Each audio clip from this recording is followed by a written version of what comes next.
Bonjour à toutes et à tous et bienvenue sur Mosaïque Cristal. Merci d'être avec nous pour ce nouveau journal. J'espère que vous allez bien. Aujourd'hui au programme, nous ferons un point sur les tests en laboratoire pour dépister le Covid-19. Nous parlerons aussi de l'école, du périscolaire ou encore des rassemblements religieux qui sont toujours interdits, même en période de déconfinement. Mais avant de commencer, voici les prévisions météo pour demain. La météo vous est présentée par le Crédit Mutuel. Une banque qui appartient à ses clients, ça change tout.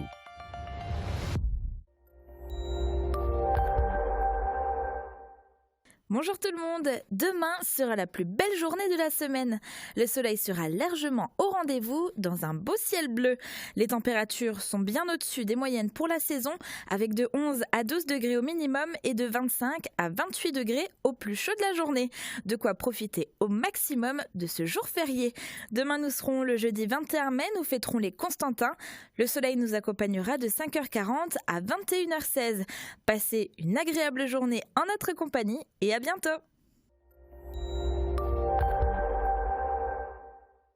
Merci d'avoir suivi la météo avec le Crédit Mutuel. Une banque qui appartient à ses clients, ça change tout.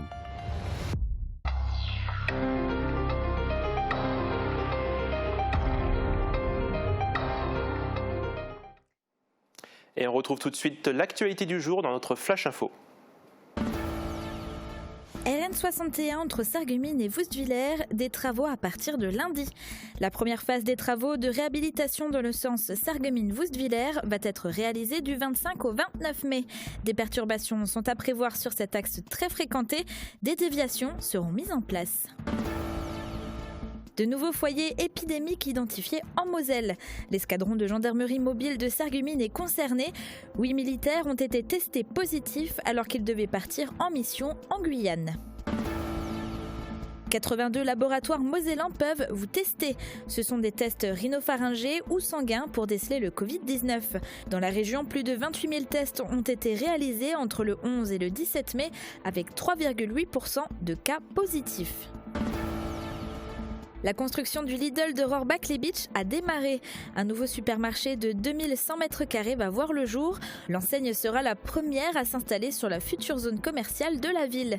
Le chantier devrait durer 4 mois. Aides-soignants, des conditions d'accès simplifiées. Pour la rentrée de septembre 2020, le concours et l'oral de sélection sont supprimés et l'inscription sera gratuite. La sélection se fera sur seul examen du dossier. Les quotas seront également augmentés. Vous pouvez déposer votre dossier du 25 mai au 10 juin. Les cigarettes mentholées, c'est terminé. À partir de ce mercredi 20 mai, les variétés à base de menthol sont retirées des bureaux de tabac. Elles sont jugées néfastes pour la santé. Ces produits représentaient 8% des ventes de tabac chez les buralistes en France. De plus en plus de tests sont réalisés par les laboratoires pour dépister le Covid-19. Au départ, ils étaient destinés au personnel médical et aux personnes à risque. Aujourd'hui, le grand public peut en bénéficier. Vous pouvez le faire soit par prise de sang, soit par prélèvement dans le nez. Quelle différence entre ces deux tests? Comment fonctionnent-ils? Explication dans ce reportage. Une voiture s'arrête, des biologistes s'avancent très équipés et prélèvent le conducteur à l'aide d'un coton-tige de grande taille. C'est une scène qu'on a désormais l'habitude de voir aux abords des laboratoires d'analyse médicale. À Sarralbe, par exemple, nous avons pu filmer des tests rhinopharyngés, dits PCR, des prélèvements dans le nez qui permettent de savoir si vous êtes porteur du Covid à l'instant T. Vous pouvez descendre le bas juste en dessous du nez, vous laissez sur la bouche. Voilà, vous mettez un peu la tête en arrière et un peu vers moi. Idem dans ce laboratoire sarregueminois où 30 à 40 de ces analyses sont réalisées par jour sur rendez-vous et avec ordonnance. Depuis peu, des tests sanguins sont également possibles. Le prélèvement sérologique qui est fait en général à distance de l'épisode aigu, donc au minimum 2 semaines, 14 jours et idéalement 3 semaines après le début des symptômes. Et ce test permet de savoir si on a été en contact ou non avec le virus. Et l'analyse permet de rechercher des anticorps dans le sang du patient. Au bout de 14 jours par exemple, il y a déjà 80% de certitude sur le résultat final.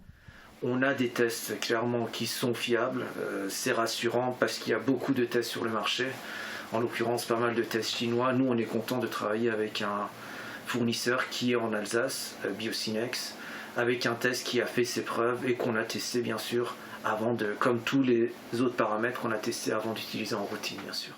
Pour le test sérologique, le patient vient sur ordonnance, mais il est possible de le faire sans, en remplissant uniquement un formulaire sur les potentiels symptômes rencontrés. Et la demande est là. 20 à 30 prises de sang sont effectuées par jour dans ce laboratoire. Une fois prélevées, l'attente des résultats est courte. Alors pour la sérologie, c'est très rapide. On les a dans la journée. Les tests PCR, si on a des réactifs, ils sortent en 24 heures. Si on n'a pas de réactifs, on est obligé de les transférer sur Paris et ça met 72 heures. Aucun des deux tests n'est remboursable par la Sécu pour le moment. Mais cela pourrait changer dans les prochains mois, le temps que le Centre national de référence choisisse une liste des tests les plus fiables. Ça va? Ouais, ça va. C'est une sensation désagréable. Ouais. Et restez vigilants, le fait d'avoir été exposé au virus ou de l'avoir eu ne vous immunise pas pour autant. Gardez vos précautions. Du côté de Bitche, aucune école n'a encore été ouverte depuis le 11 mai. Après un temps de préparation, le périscolaire a donc ouvert ses portes le 14 mai. Les enfants s'attendaient à pouvoir s'amuser comme avant, mais les locaux, qui leur étaient si familiers, ont changé de visage. Les nouvelles habitudes se font dès l'arrivée. Depuis plusieurs jours, les enfants déposés au périscolaire de Bitche se sont familiarisés avec les différentes consignes mises en place contre le Covid-19. L'équipe a travaillé dur pour pouvoir appliquer le protocole sanitaire. Pour les petits, un temps d'adaptation a été nécessaire pour pouvoir intégrer les nouveaux rituels. Alors l'idée est venue de transformer ces règles strictes en jeu. Mais après, les animatrices, elles ont su rendre les choses ludiques, comme par exemple le petit traçage au sol, où elles disent on peut faire des petits sauts de kangourou ou sauter comme des grenouilles. Après, pour le lavage des mains, par exemple, elles l'ont rendu ludique aussi. J'ai une animatrice qui a créé une chanson qui dure pile 30 secondes, puisque c'est le temps préconisé pour le lavage des mains. Le décor séparé de multiples marquages pour pouvoir espacer au maximum les enfants et leurs possessions. Le fonctionnement des activités s'est aussi plié aux nouvelles règles. Les ateliers sont simplifiés, les différents points de contact sont désinfectés régulièrement. Chaque enfant possède son propre panier avec ses crayons et ses jouets. Ils ne peuvent plus partager leurs affaires. Au moment du repas, chacun dispose de son plateau avec des couverts jetables. Ici, on individualise au maximum pour éviter de se rapprocher. Mais on a fait attention à ce que sur la table, vous voyez, ils sont deux, séparés d'1 mètre, ils ont leur place individuelle. On a vraiment individualisé les choses par enfant, vu que c'est toujours le même groupe qui revient. Le périscolaire pouvait accueillir jusqu'à 80 jeunes, la capacité a été réduite à 20. Pour le moment, ce n'est pas plus de 8 enfants qui sont présents. Le personnel a tout de même été renforcé par une ATSEM au quotidien. Pour certains parents, la réouverture du périscolaire leur a permis de reprendre le chemin du travail. En attendant, les enfants ont de quoi s'occuper. Pour les écoles qui ont été rouvertes, les enseignants du premier degré ont accueilli une partie de leurs élèves. Une nouvelle organisation a été mise en place pour faire cours le matin en classe et l'après-midi avec ceux encore confinés chez eux. Nos confrères de TV8 sont passés une journée avec Cindy Collin. Elle est enseignante dans une classe de CM2 à l'école de la Providence à Forbach. Le matin à l'école, l'après-midi en télétravail. Voici le nouveau quotidien de Cindy Collin depuis le 12 mai.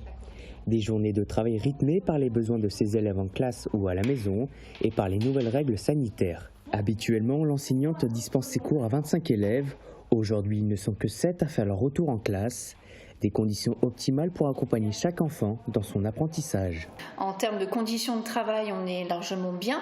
Après, c'est vrai qu'on est sur un environnement spatial très cadré et on n'a pas cette liberté qu'on peut avoir habituellement. Le retour en classe se fait selon des règles sanitaires strictes. L'enseignante doit veiller à ce que ces dernières soient appliquées et respectées. Une nouvelle charge de travail qui s'ajoute à celle de l'enseignement. Alors c'est vrai que notre journée elle est très rythmée de ce côté-là. Quand ils arrivent à l'école, ils passent par le lavage de mains avant de rentrer en classe.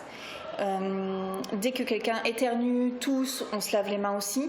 Avant de sortir en récréation, on passe aux toilettes.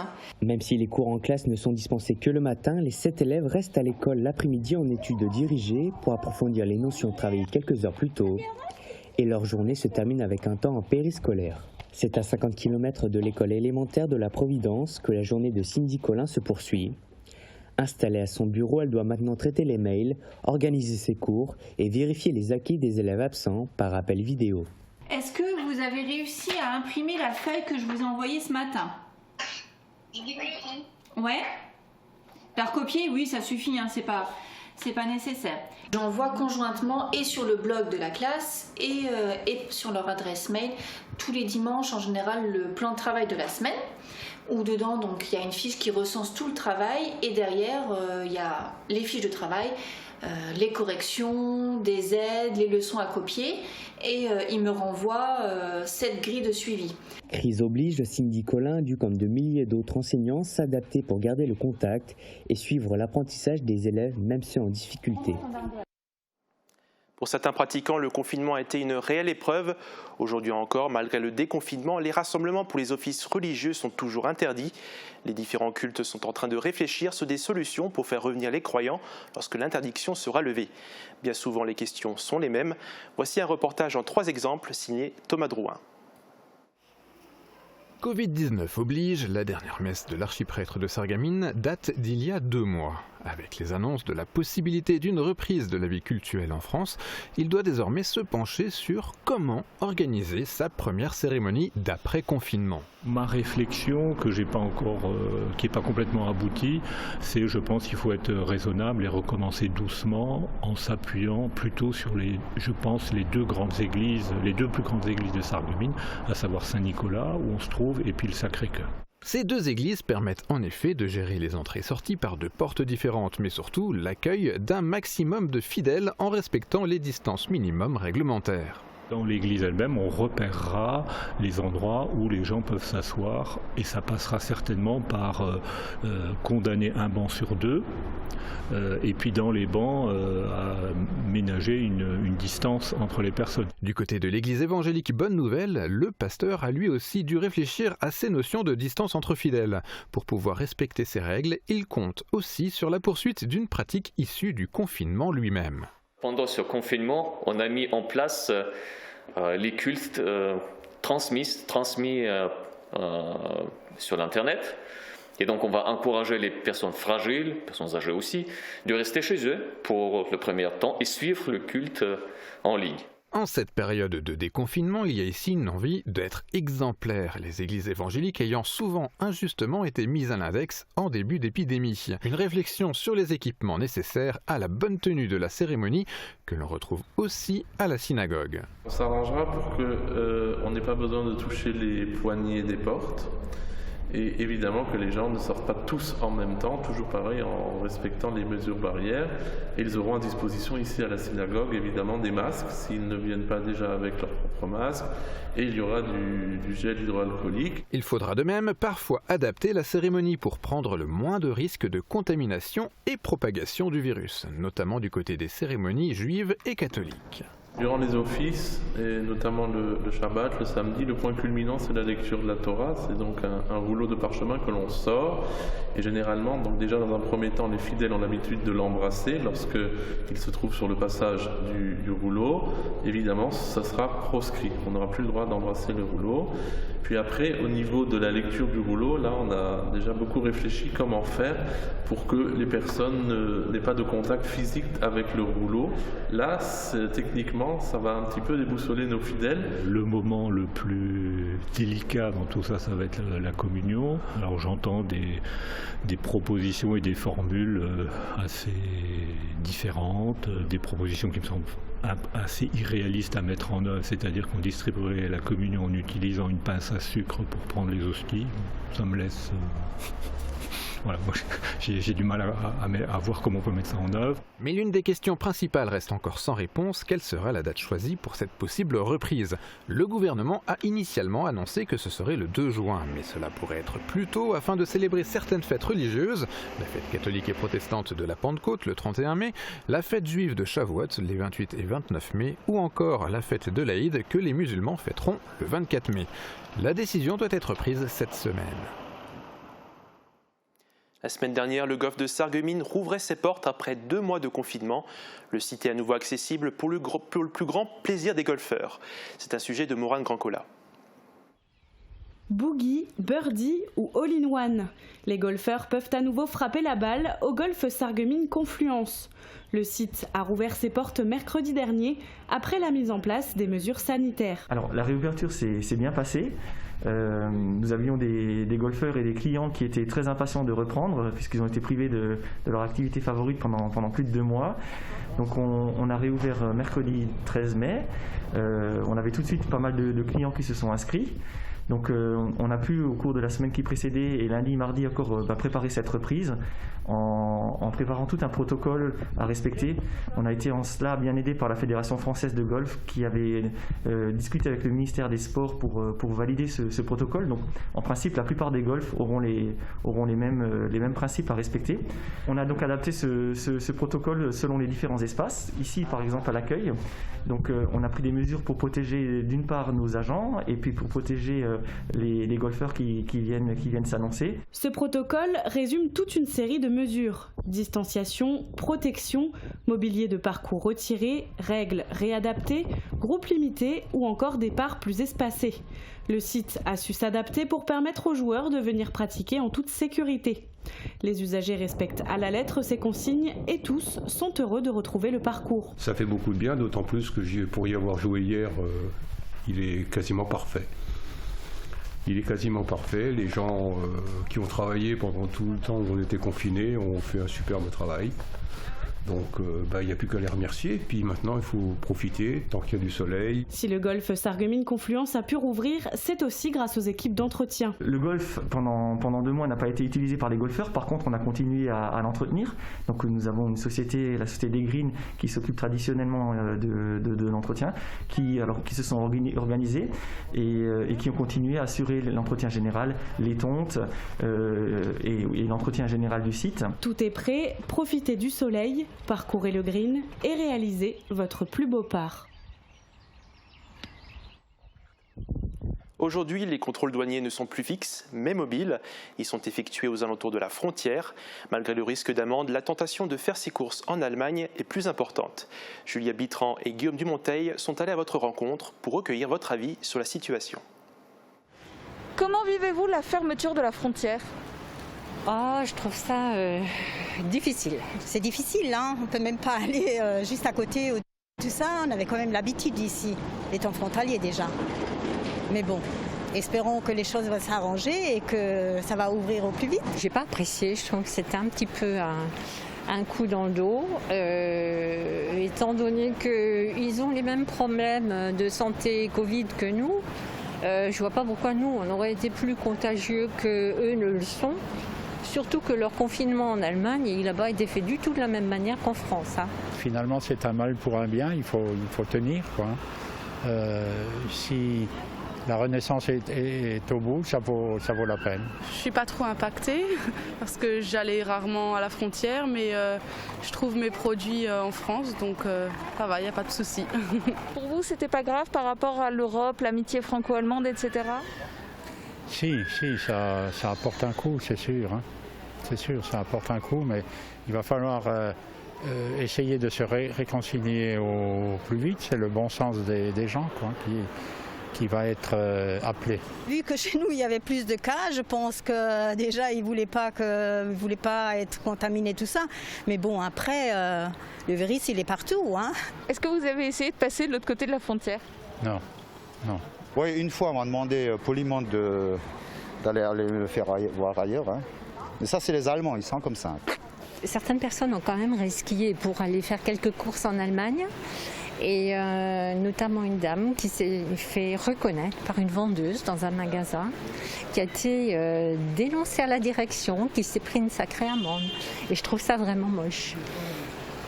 Parce qu'en plus, il faut quand même savoir qu'au moins 50% de la part de leur rentrée commerciale, c'est-à-dire en argent, vient des Français. Est-ce que vous êtes pressé de pouvoir retourner en Allemagne et pour y faire quoi ? Racontez-nous.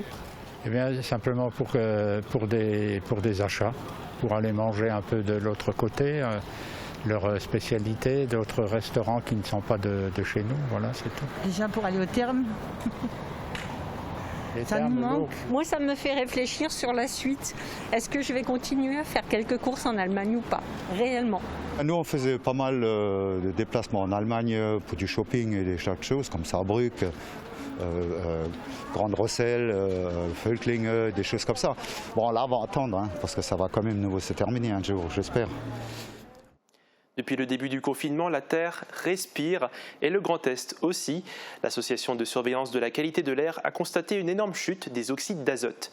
La diminution du trafic routier a dépassé les 70%. Reportage de notre confrère de Via-Mirabel, Florian Tonizzo. C'est dans l'une de ces stations que la qualité de l'air est analysée. Et quand les humains sont confinés, l'air est moins pollué. C'est en tout cas le constat que dresse Atmo Grand Est. Selon cet organisme, le dioxyde d'azote, principalement émis par le trafic routier, a diminué de 60% dans le Grand Est depuis le 17 mars. A l'inverse, un pic de pollution aux particules fines a été observé à la fin du mois de mars. C'est les particules secondaires, celles qui se forment finalement dans l'air avec des polluants d'origine agricole et les polluants encore aussi du trafic routier qui subsistent, mais aussi un certain nombre de polluants particulaires provenant de ce qu'on appelle les apports terrigènes, donc l'érosion des zones désertiques ou des terres agricoles. Malgré tout, grâce à la baisse de la consommation d'énergie, les gaz à effet de serre ont diminué d'environ 20% dans la région en l'espace de 2 mois. L'objectif, atteindre une baisse de 40% d'ici 2030 dans le Grand Est. Il ne suffit pas de réduire l'activité, mais il faut aussi réduire nos consommations. Et je pense que c'est en conjuguant à la fois la réduction de consommation, les énergies renouvelables en substitution des énergies fossiles qu'on arrivera à atteindre ces objectifs. La solution pour maintenir cette amélioration de la qualité de l'air, favoriser les modes de déplacement doux comme le vélo, les transports en commun ou encore le covoiturage. Mais Jean-Pierre Schmitt craint malheureusement une recrudescence du nombre de voitures avec la peur liée au Covid-19.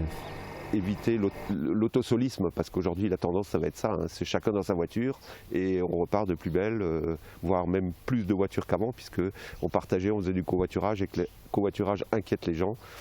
Donc c'est un peu notre crainte aujourd'hui. La qualité de l'air, elle va être dépendante de l'activité, d'où le fait aujourd'hui de laisser une place importante au vélo, la marche à pied et puis au transport en commun, parce qu'il faut faire confiance à l'organisation même des transports en commun pour le respect des normes de sécurité pour l'utilisation de ces transports en commun. Jean-Pierre Schmitt espère une prise de conscience chez l'ensemble de la population pour adopter de nouveaux comportements et retenir les leçons du passé. Gardons en tête que chaque année, on compte 40 000 décès prématurés liés aux particules fines. Avec cet air légèrement plus pur, certains d'entre vous ont sans doute prévu d'aller en balade. Mais faites attention, il ne faut pas dépasser les 100 km autour de votre domicile. Comme les Vosges sont trop loin, on vous emmène en vidéo sur la route des Crêtes qui a retrouvé ses randonneurs. C'est une balade virtuelle proposée par nos confrères de Via Vosges. Après 2 longs mois de confinement, le bonheur de se retrouver en plein air, surtout avec cette vue, se promener, respirer et profiter de la nature. Un plaisir partagé par les quelques randonneurs que l'on a pu croiser samedi matin du côté de la route des Crêtes. On se disait sur la route, voilà, on peut enfin faire des kilomètres, aller dans une destination choisie pour passer une journée de loisirs. Et ça, c'est quand même fabuleux. C'est vrai qu'on avait un peu oublié, ça fait du bien. C'est pas grand chose, hein, on habite pas loin, on a fait même pas 100 km. 88, 89, mais c'est, à mon avis, ce sera une journée de vacances. La liberté de faire ce qu'on veut, tout en faisant attention aux gestes barrières et tout ça, mais non, ça fait du bien. Un sentiment partagé par les professionnels, les accompagnateurs en montagne, privés eux aussi pendant quelques semaines de ces beaux paysages vosgiens. Forcément, déjà professionnellement, on a envie aussi un peu de travailler, ça, tout le monde en a besoin, mais même personnellement, parce que nous on a la chance d'avoir un métier passion, donc travailler c'est un peu aussi notre passion et partager le plaisir d'être en montagne. On voit ce matin tout le monde à la banane de retrouver les crêtes, les chaumes, voir des chamois, donc partager ça avec les gens, c'est vraiment ce qu'on aime et vivement que ça reprenne. Et ça va reprendre progressivement dans les jours à venir, mais pas n'importe comment. D'abord, les accompagnateurs en montagne doivent être formés aux gestes barrières. Les groupes seront également réduits, pas plus de 10 personnes à la fois.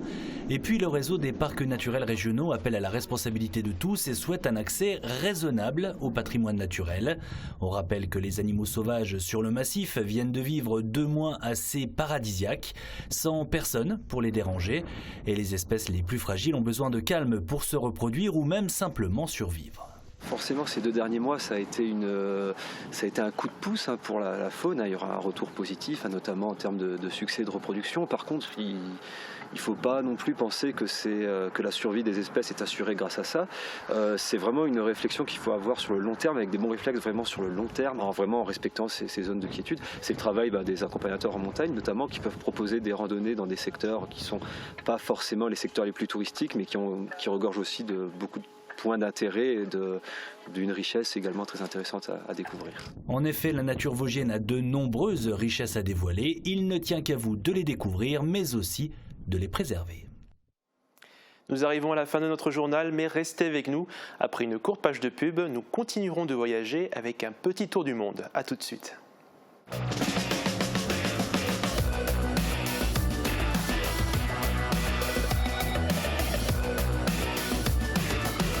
L'Aglo booste le très haut débit.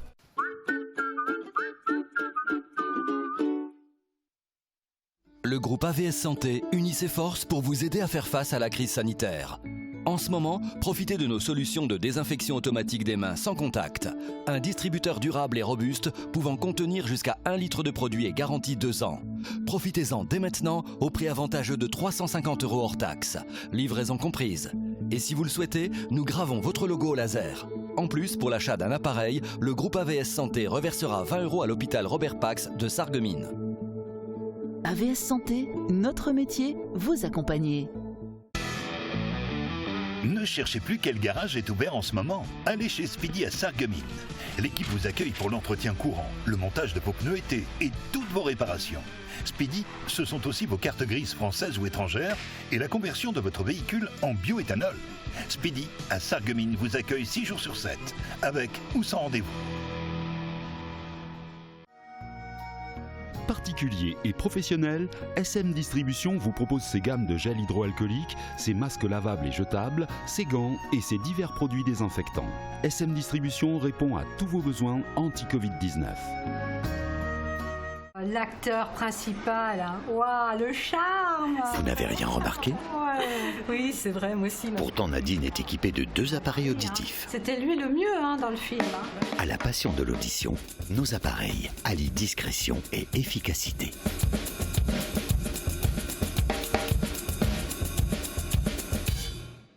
Pour te protéger du coronavirus, lave-toi les mains très souvent. Évite de te toucher le visage, surtout la bouche, les yeux et le nez. Si tu tousses ou éternues, fais-le dans ton coude. Pour te moucher, utilise un mouchoir en papier, puis jette-le à la poubelle. Si tu es malade, tu dois rester à la maison. Si tu ne l'es pas et que tu croises des gens dans la rue ou des amis à l'école, pas de bisous, pas de câlins, pas de poignées de main. Tu dois respecter une distance d'au moins 1 mètre, l'équivalent de 2 grands pas entre toi et les autres. Pour le moment, à l'école, les sports et les jeux collectifs sont interdits. Comme ça, tu pourras retrouver ton école, tes professeurs et tes amis en toute sécurité.